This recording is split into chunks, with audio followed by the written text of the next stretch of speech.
অনেকে মা হতে চাইছেন, কিন্তু ভাগ্যবশত মা হতে পারছেন না। কিভাবে বাচ্চা কনসিভ হবে, এই টেনশনে আপনারা অনেক কিছু চিন্তা ভাবনা করছেন, তবুও হচ্ছে না। আপনার হাজবেন্ড বাবা হতে পারছেন না। এই যে স্বামী স্ত্রী যে উভয় যে সমস্যাটা, যে কন্ডিশনটা, আমি টোটাল জিনিসকে তুলে ধরবো। ভিডিওটিকে প্রথম থেকে শেষ পর্যন্ত দেখবেন, তাহলে আপনারা বুঝতে পারবেন কেন হচ্ছে না, কিসের জন্য হচ্ছে না, কি কারণ রয়েছে আমাদের মধ্যে যার ফলে বাচ্চা হচ্ছে না। দেখুন, প্রথমত ধীরে ধীরে আমি বিষয়গুলোকে আসি। অনেকে আমাকে ফোন করেন, কান্নাকাটি করেন যে স্যার আমাদের 16 বছর বিয়ে হওয়া হয়েছে, স্যার 10 বছর বিয়ে হওয়া হয়েছে, 5 বছর বিয়ে হওয়া হয়েছে, স্যার বাচ্চা হচ্ছে না। স্যার, না আমি বাবা হতে পারছি, না আমি মা হতে পারছি। আপনি যে করে হোক স্যার, আপনি উদ্ধার করেন স্যার। আমি সাকসেসফুল ভাবে চার থেকে 5 জনের অলরেডি, যাদের 5 বছর 7 বছর ধরে যাদের বাচ্চা হচ্ছিল না, তারা আজকে মা হয়েছেন, বাবা হয়েছেন, হতে পেরেছেন। তো আবার আপনাদের সাথেও আমি কিছু জিনিস শেয়ার করব এবং আপনাদের কি কি সমস্যা রয়েছে সেই বিষয়গুলো আলোচনা করব। তো আমার অনেকের সাথে ফোনে গল্প হয়, তখন আমি জিজ্ঞেস করি এই এই এই সমস্যাগুলো ছিল কিনা। বলছে হ্যাঁ স্যার ছিল স্যার। তো সেই মুহূর্তে আমি বলে ফেলি যে আপনাদের বা আপনার এই সমস্যার কারণে আপনি কিন্তু বাচ্চা কনসিভ করতে পারছেন না, বা আপনার পুরুষের মধ্যে এই সমস্যাটা থাকার জন্য আপনি কনসিভ করতে পারছেন না। তো এক এক করে আমাদের এই বিষয়গুলোর মধ্যে আমরা আসব। যদি পিরিয়ড অনিয়মিত হয়, মাসিক চক্র যদি গড়বড় হয়ে যায়, মানে ঠিক মতো হচ্ছে না, সঠিক সময় আসছে না, সঠিক সময় যাচ্ছে না, বা আসছে তো অনেক দিন ধরে থাকছে, বা কারো মাসে 2 বার হচ্ছে, তাহলে আপনি আগামী দিন বাচ্চা কনসিভ করতে পারবেন না। তা বলে কি একদম পারবেন না? সেটা নয়, পারবেন, এটাকে ঠিকঠাক করে। যাদের মধ্যে হোয়াইট ডিসচার্জ হচ্ছে, সাদা স্রাব হচ্ছে, ওনারাও কিন্তু মানে আপনারা কিন্তু বাচ্চা কনসিভ করতে পারবেন না। এই যে সমস্যাগুলো, এই সমস্যাগুলোকে আগে ঠিক করতে হবে। যে পিরিয়ড অনিয়মিত ভাবে হচ্ছে, হোয়াইট ডিসচার্জ হয়েছে, এগুলো ঠিক করতে হবে। ইউট্রাসে আপনার সিস্ট হয়েছে, ফাইব্রয়েডস হয়েছে, তাহলেও বাচ্চা আপনি কিন্তু কনসিভ করতে পারবেন না। ওভারিতে সিস্ট হয়েছে, তবু কিন্তু আপনি পারবেন না। এই সমস্যাগুলোকে সম্পূর্ণভাবে দেখতে হবে, আগে জানার চেষ্টা করতে হবে কেন হচ্ছে না, এর পিছনে যেতে হবে। বা ধরে নিন এই পিরিয়ডের সমস্যা নেই, সাদা স্রাবও নেই, ওভারিতে সিস্ট নেই, ইউটারাসে সিস্ট নাই, তবুও বাচ্চা কনসিভ হচ্ছে না, তাহলে বুঝতে হবে ডিম্বাণুর সমস্যা তৈরি হচ্ছে, ওটা শক্তিশালী হচ্ছে না, বা ওখানে কিছু দুর্বলতার কারণ রয়েছে। তো কিভাবে ভালো হবে? এবার আমরা যদি অপরপক্ষে দেখি যে পুরুষদের মধ্যেও এই সমস্যাটা থাকে যে কাউন্ট, যে লেভেল স্পাম্পের মানে শুক্রাণুর, সেটা কিন্তু কম রয়েছে। মানে 7 ml দরকার বাচ্চা হওয়ার জন্য, 7 ml এর কিন্তু শুক্রাণু স্পাম কিন্তু দরকার, কিন্তু ওর থেকে কম আছে। হাজার চেষ্টা করছেন, 7 ml অব্দি যাচ্ছে না। কিভাবে এটা কাউন্টটাকে বাড়াবেন, সেটার উপায় রয়েছে।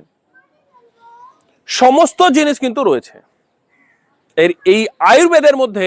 এমন কোনো বিষয় নেই যে আপনার শরীরের কোনো অংশের কোনো কিছু হয়েছে এর সমাধান নেই, সমাধান সবকিছুরই কিন্তু আছে। হতে পারে কোনো জিনিস হয়তো এমন জিনিস লেখা আছে, সেই জিনিসগুলো আর পাওয়া যাচ্ছে না, সেটা হতে পারে। দেখুন, ধীরে ধীরে বিষয়গুলোকে বুঝবেন যে মহিলাদের মধ্যে এই যে সমস্যাটা, আমি দুটোই আসবো, মহিলা এবং পুরুষদের মধ্যে।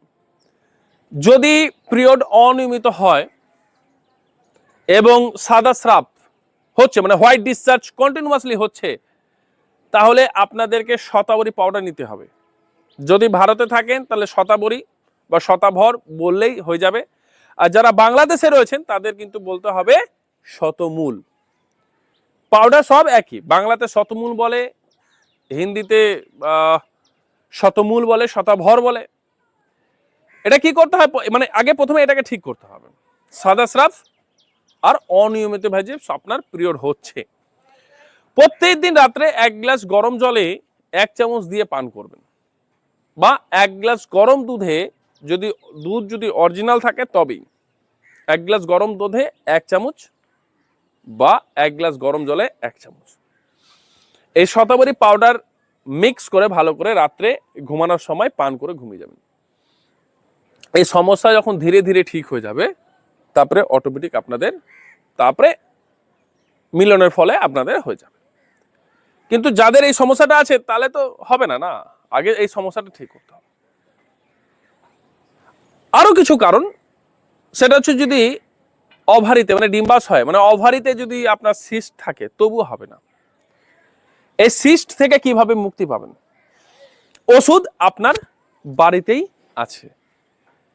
হাফ গ্লাস দুধ নেবেন, হাফ গ্লাস জল নেবেন, 1 চামচ আদা পাউডার নেবেন, এই তিনটাকে ভালো করে মিক্স করে 7 থেকে 8 মিনিট ফুটাবেন। ফুটিয়ে হয় হাফ চামচ ঘি মিক্স করবেন, বা না করলেও হবে, আপনি পান করে ঘুমিয়ে যাবেন রাত্রে। এটা কন্টিনিউয়াসলি করবেন, তাহলে ওভারিতে যে সিস্ট আছে এটা ঠিক হয়ে যাবে। যাদের ইউটারাসে সিস্ট আছে তারা কি করবেন? না, জরায়ুতে যাদের সিস্ট আছে, আপনি 1.5 লিটার জল নেবেন, ওর মধ্যে 1 গুচ্ছ নিম পাতা দিবেন, দিয়ে জলটাকে ভালো করে ফুটাবেন। 1.5 লিটার জল 1 লিটার থাকবে, হাফ লিটার উড়ে যাবে। তারপরে আমরা যে গরম জল খাওয়ার জন্য যে ফ্ল্যাক্স ব্যবহার করবো ওটা তো ভরে নেবেন। এবার আপনার প্রাইভেট পার্টটাকে কি করবেন, দিনে 3 বার 4 বার 5 বার 6 বার যবারই আপনি সময় পাবেন ওয়াশ করবেন, কিন্তু বাথরুমে নয়, বেডরুমে করবেন। ক্লিয়ার হয়েছে? তাহলে ইউটারাসের যে সমস্যা সেটা চলে যাবে। সিস্টের ক্ষেত্রে যদি কারো ইউটারাসে ফাইব্রয়েডস হয়ে থাকে তবু হবে না, তবু হবে না। তাহলে এটার জন্য কি করতে হবে? প্রত্যেকদিন আপনারা 1 গ্রাম করে চুন খাবেন। এখানে কিছু কন্ডিশন আছে, সেই কন্ডিশনটা বুঝতে হবে। যাদের পেটে পাথর হয়েছিল, হয়েছে বা আছে, তারা আর খেতে পারবেন না।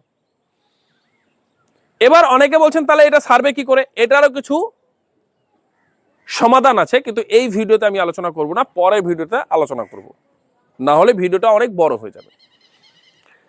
তাহলে কি করতে হবে? 1 গ্লাস জলে প্রত্যেকদিন সকালে 1 গ্রাম করে চুন, একটা গমের দানা বরাবর চুন মিক্স করে পান করবেন, বা দইয়ের সাথে আপনি নিতে পারেন।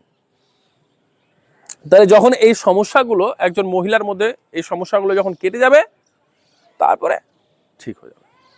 তারপরেও কি হচ্ছে, এই যে মানে ডিম্বাণুতেও সমস্যা হচ্ছে, এই যে কাউন্ট লেভেল, এটা একটা বিষয়গুলো থাকে।